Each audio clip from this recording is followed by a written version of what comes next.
Hello everyone. तो कैसे हैं आप लोग? आई थिंक आप लोग बिल्कुल ठीक होंगे। तो एक बार फिर से स्वागत है आपका हमारे चैनल पे। तो लास्ट क्लास में हमने कुछ सीखा था, कुछ जाना था, कुछ समझा था, कुछ पहचाना था। हमने लास्ट क्लास में समझा था एक शब्द के बारे में जो था कि हमारा टैक्स। ठीक है, तो आज हम उसी को आगे कंटिन्यू करेंगे। ठीक है, तो टैक्स का मतलब हमने समझा था लास्ट क्लास में क्या कि भैया जो टैक्स वर्ड है, वो कहाँ से ड्राइव किया गया सर? एक लैटिन लैंग्वेज से ड्राइव किया गया। कौन से वर्ड से? टैक्सो से। सर इसको कौन लगाता है? किसी भी देश की सरकार लगाती है। किस पे? इनकम पे, गुड्स एंड सर्विसेज पे। ठीक है।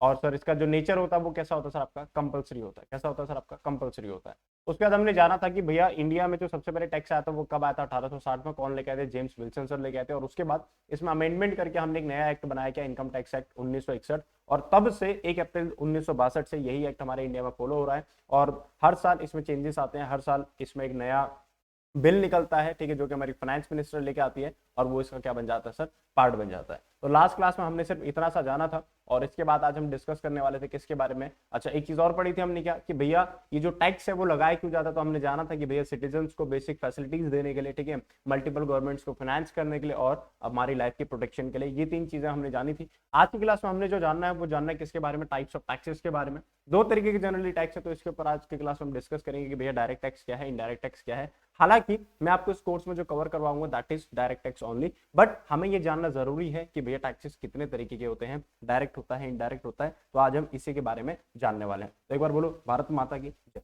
चलिए सर, तो स्टार्ट करते हैं। सभी को हनुमान जयंती की बहुत बहुत शुभकामनाएं। ठीक है, आज हनुमान जयंती है। 23 अप्रैल को मैं ये वीडियो रिकॉर्ड कर रहा हूँ। तो आपको, आप सभी को हनुमान जयंती की बहुत बहुत शुभकामनाएं। तो स्टार्ट करते हैं इससे के साथ, जानते हैं कि भैया डायरेक्ट टैक्स क्या है और इनडायरेक्ट टैक्स क्या है। ठीक है, समझिए जरा। सर 2 बातों पे आपको ध्यान रखना। क्या? पहले तो भैया क्या इंसिडेंट, मतलब ये लगाया किसके ऊपर जाता है और इसका बर्डन कौन बियर करता है। अगर आपको ये 2 बातें क्लियर हो गई तो भैया आपको ये क्लियर हो जाएगा कि टाइप्स ऑफ टैक्सेस होते कैसे हैं और डायरेक्ट टैक्स क्या, इनडायरेक्ट टैक्स क्या। समझो जरा। सर सिंपली एक ऐसा टैक्स, सिंपली एक ऐसा टैक्स जो जो इम्पोज किया जाता है किसी व्यक्ति पे और उसका बर्डन भी वही व्यक्ति बियर करता है।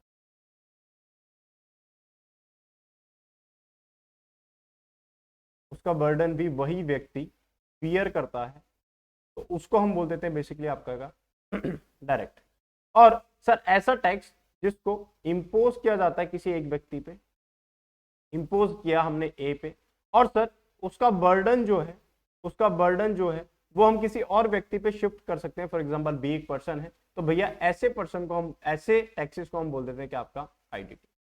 सर समझे नहीं? समझो जरा। मैंने फॉर एग्जांपल आपके ऊपर टैक्स लगाया, आप एक्स वाई जेड जो भी हो, मैंने आपके ऊपर कोई टैक्स लगाया और मैंने आपको बोला कि ये टैक्स आपको ही पे करना है और आपको ही इसका बर्डन बियर करना है, यानी कि भैया ये खर्चा आप किसी और के सर नहीं मार सकते।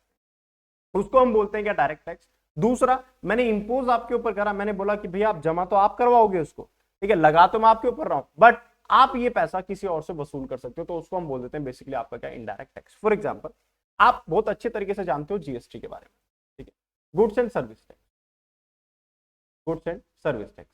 फॉर एग्जाम्पल, आपने खरीदा पार्ले जी, आपने खरीदा क्या? पार्ले।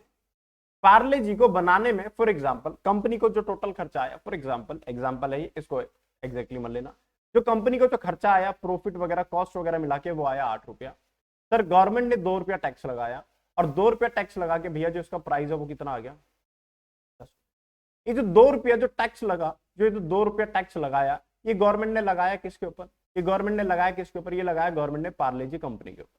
किसके ऊपर लगाया सर? पार्ले जी कंपनी के ऊपर। बट इस सेलर ने, ये पार्ले जी के प्रोड्यूसर ने क्या करा? ये जो 8 रुपए में कॉस्ट और प्रॉफिट में उसने क्या करा? 2 रुपया इंक्लूड करके इसका प्राइस बना दिया कितना? 10 रुपया। ये 10 रुपया पे कौन करता है सर? मैं। 10 रुपया पे कौन करेगा? मैं। मेरा नाम कौन है सर? उमेश। या आपका नाम जो भी है, ये कौन पे करे? अगर पार्ले जी मैंने खरीदा तो भैया 10 रुपए कौन पे कर रहा है? मैं। यानी कि मैंने इस 10 रुपए में क्या पे करा? एक तो मैंने पे करा क्या? कॉस्ट किसका? पार्ले जी का। और दूसरा मैंने क्या पे करा सर इसमें? टैक्स। गवर्नमेंट ने ये टैक्स लगाया किसके ऊपर था? ये लगाया था पार्ले जी के ऊपर। बट इसको पे कौन कर रहा है? इसको पे कर रहा है उमेश शर्मा। बोलो हाँ या ना? तो हुआ क्या सर? इंसिडेंट। सर हुआ क्या? ये टैक्स इंपोज किया गया, इंपोज्ड ऑन, ये एम है, इंपोज्ड ऑन क्या? पार्ले जी। बट एक्चुअल में इसका बर्डन शिफ्ट हो गया किसके ऊपर? उमेश के ऊपर।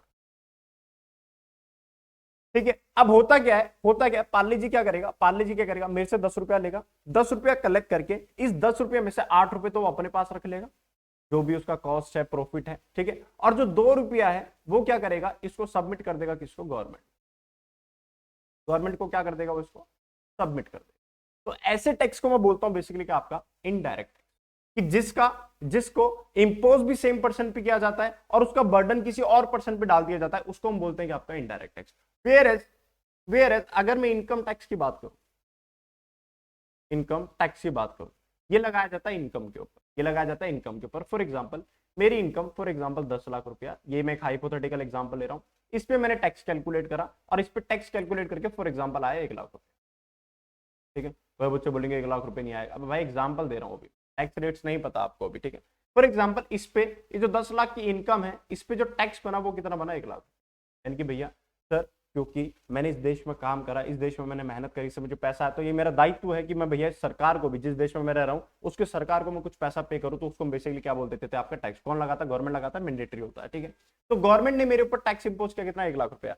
अब ये जो 1 लाख रुपया है ना, इसको क्या होगा सर, पे भी मैं ही करूंगा और भैया इसका बर्डन भी किसके ऊपर आएगा, मेरे ऊपर ही आएगा। यानी कि जो मैंने जो 10 लाख रुपए की इनकम कमाई, इसी इनकम में से मुझे क्या करना पड़ेगा, 1 लाख रुपए क्या देना पड़ेगा सर, टैक्स के तौर पे देना पड़ेगा।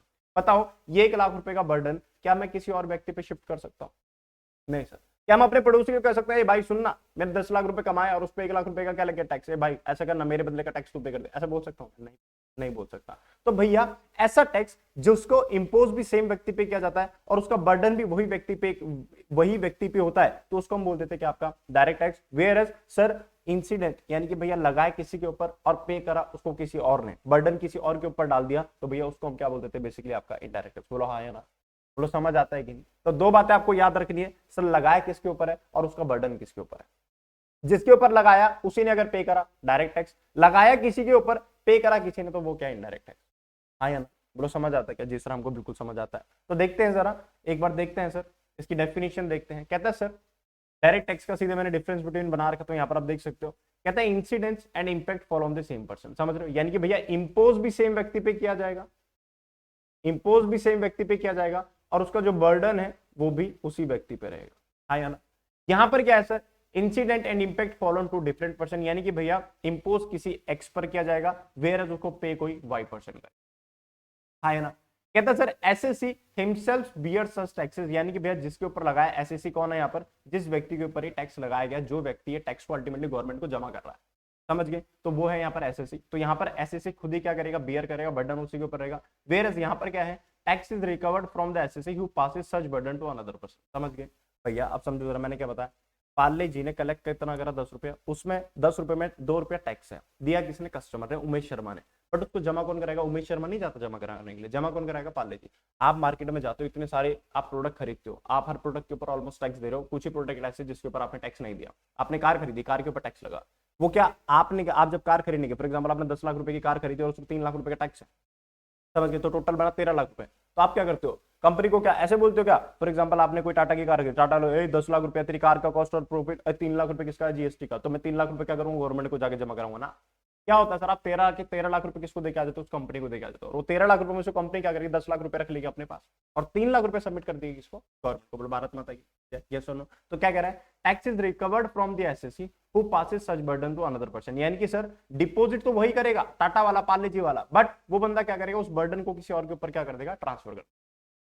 समझ गए। तो it does not pinch the tax payer, यहां पर टैक्स पेयर कौन है, टैक्स पेयर कौन है, टाटा। टैक्स पेयर कौन है, पार्ले जी, क्योंकि भैया सबमिट कौन कर रहा है, पार्ले जी कर रहा है, बट उसने बर्डन को क्या कर रहा है, ट्रांसफर कर दिया। दे तो वो रहा है, बट दे रहा है अपनी जेब से ना, अपनी जेब से थोड़ा दे रहा है, तुमसे ले रहा है और तुमसे लेके गवर्नमेंट को दे। है ना। चलिए सर, डायरेक्ट टैक्स जो किसके ऊपर लगाया जाता है सर, इनकम के ऊपर, वेयर एज इनडायरेक्ट टैक्स किसके ऊपर लगाया जाएगा, आपका गुड्स एंड सर्विसेज। बोलिए हाँ या ना। Thus, this type of tax leads to inflation and have wider base। समझो जरा, कहता भैया इस टैक्स की वजह से, ये जो इनडायरेक्ट टैक्स है, इसकी वजह से जो चीजें हैं वो क्या होती है, महंगी होती है, इन्फ्लेशन बढ़ता है। आप समझो जरा, किसी चीज के ऊपर, फॉर एग्जांपल कोई चीज बन के तैयार हुई 100 रुपए में, गवर्नमेंट ने इसके ऊपर 10% टैक्स लगा, तो मार्केट में कितने का बिकेगा, 110 रुपए का। 100 रुपए का प्राइस हो गया, मतलब जिसकी कॉस्ट वगैरह प्रॉफिट हो गया, 10% इस पे टैक्स, यानी कि 100 का 10% कितना आ गया, 10 रुपए, तो 110 रुपए मार्केट प्राइस, तो आपको कितने का मिलेगा, 110 का। वेयर एज गवर्नमेंट ने फॉर एग्जांपल इस टैक्स को बढ़ा के कर दिया 30%, 30% अगर कर देगी तो भैया कितने का हो जाएगा 130, है ना। और अगर बिना टैक्स के होता तो कितने का मिलता डायरेक्टली मुझको 100 रुपए का। तो भैया जितना इनडायरेक्ट टैक्स का रेट बढ़ेगा उतनी ही इन्फ्लेशन मार्केट में क्या हो जाएगी सर, ज्यादा हो जाएगी, उतना ही आपके ऊपर बर्डन ज्यादा आएगा, आपके ऊपर, मेरे ऊपर, जो कस्टमर है उसको क्या होगा सर, बर्डन ज्यादा फील होगा, है ना। बोलिए सर। एग्जाम्पल इसका है इनकम टैक्स और इनडायरेक्ट टैक्स के अभी 2 ही एग्जाम्पल है हमारे पास, जीएसटी और कस्टम ड्यूटी। पहले बहुत सारे हुआ करते थे बट उन बहुत सारों को हमने मर्ज करके क्या करा सर, एक ही टैक्स बना दिया, वो क्या है आपका गुड्स एंड सर्विसेज। बोले हाँ या ना सर। इस बात को समझना जरा, बहुत अच्छी बात है ये।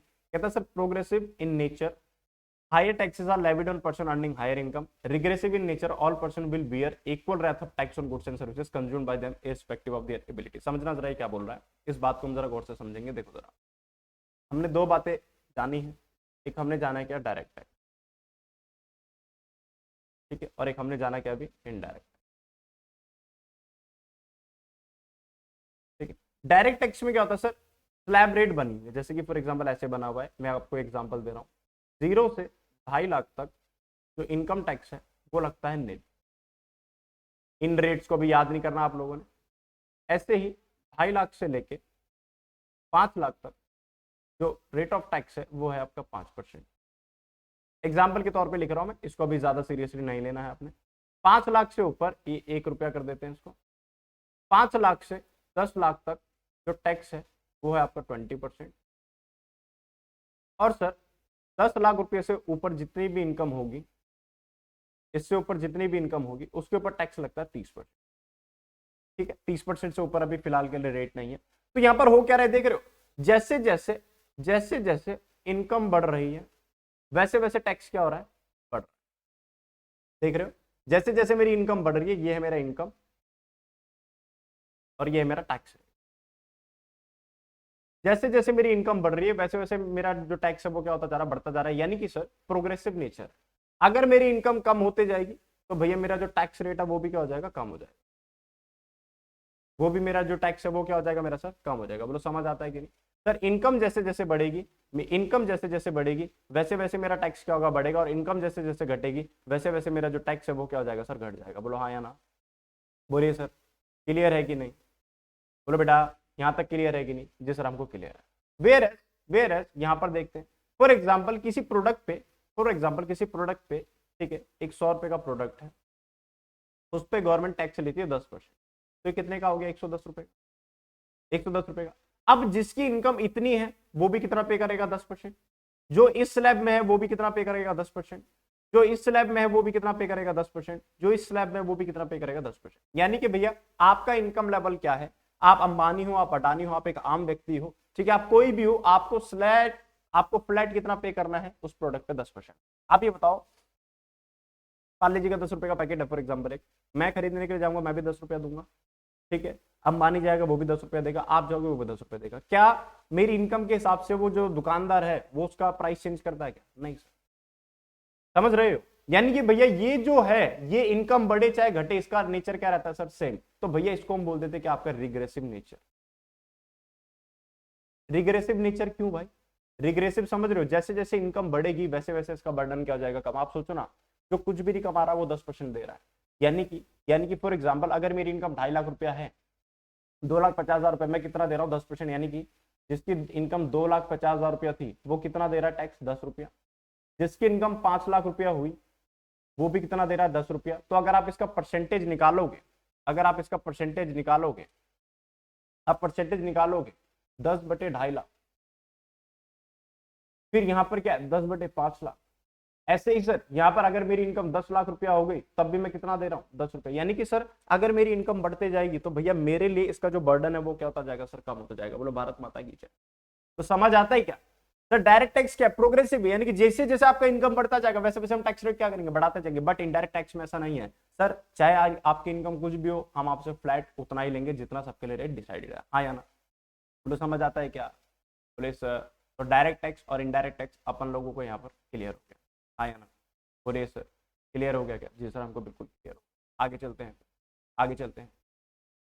अब बात आती है सर एडमिनिस्ट्रेशन, ठीक है, कि भैया जो आपका जो टैक्सेस है इनका एडमिनिस्ट्रेशन कैसा होता है, ठीक है, इनका एडमिनिस्ट्रेशन कैसा होता है। तो देखते हैं जरा सर, सिंपली मैं बताता हूँ आपको एडमिनिस्ट्रेशन कैसे, कुछ इस तरीके से है सर।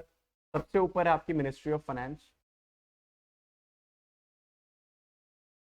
मिनिस्ट्री ऑफ फाइनेंस, इनके नीचे बहुत सारे डिपार्टमेंट हैं और उसी के अंदर एक डिपार्टमेंट है आपका क्या, डिपार्टमेंट ऑफ रेवेन्यू,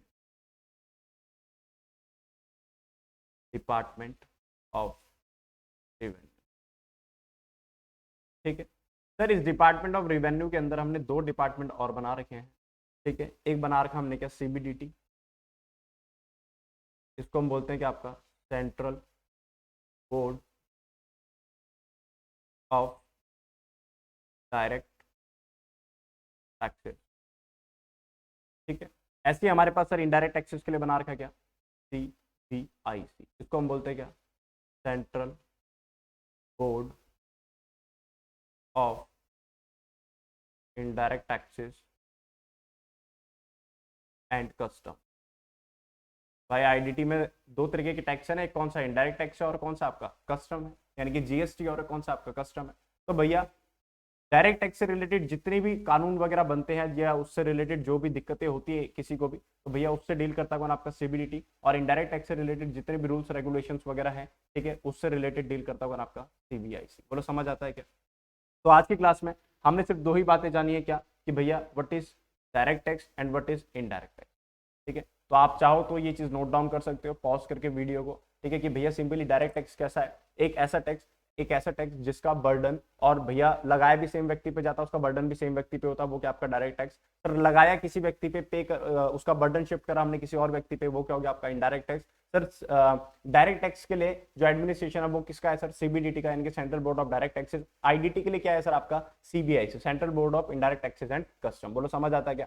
सर जो आपका डायरेक्ट टैक्स है वो क्या सर, प्रोग्रेसिव इन नेचर है, और जो आपका इनडायरेक्ट टैक्सेस है वो क्या सर, आपका रिग्रेसिव इन नेचर है। यानी कि सर जैसे जैसे मेरी इनकम बढ़ती है डायरेक्ट टैक्स का रेट भी बढ़ता हुआ जाता है, और सर इनडायरेक्ट टैक्स क्या है, जैसे जैसे मेरी इनकम बढ़ती जाएगी मेरे ऊपर जो उसका बर्डन है वो क्या होता जाएगा, कम होता जाएगा। रेट कम नहीं होगा बट मेरे ऊपर बर्डन कम होगा। आप सोचो ना, एक व्यक्ति 1 लाख रुपए कमा रहा है वो भी 10 रुपए पे कर रहा है, और एक व्यक्ति 10 लाख रुपए कमा रहा है वो भी 10 रुपए पे कर रहा है। तो 1 लाख रुपए वाले के लिए 10 रुपए हो सकता है इंपॉर्टेंट, बट जो 10 लाख वाला उसके लिए 10 रुपया क्या ही रहेगा।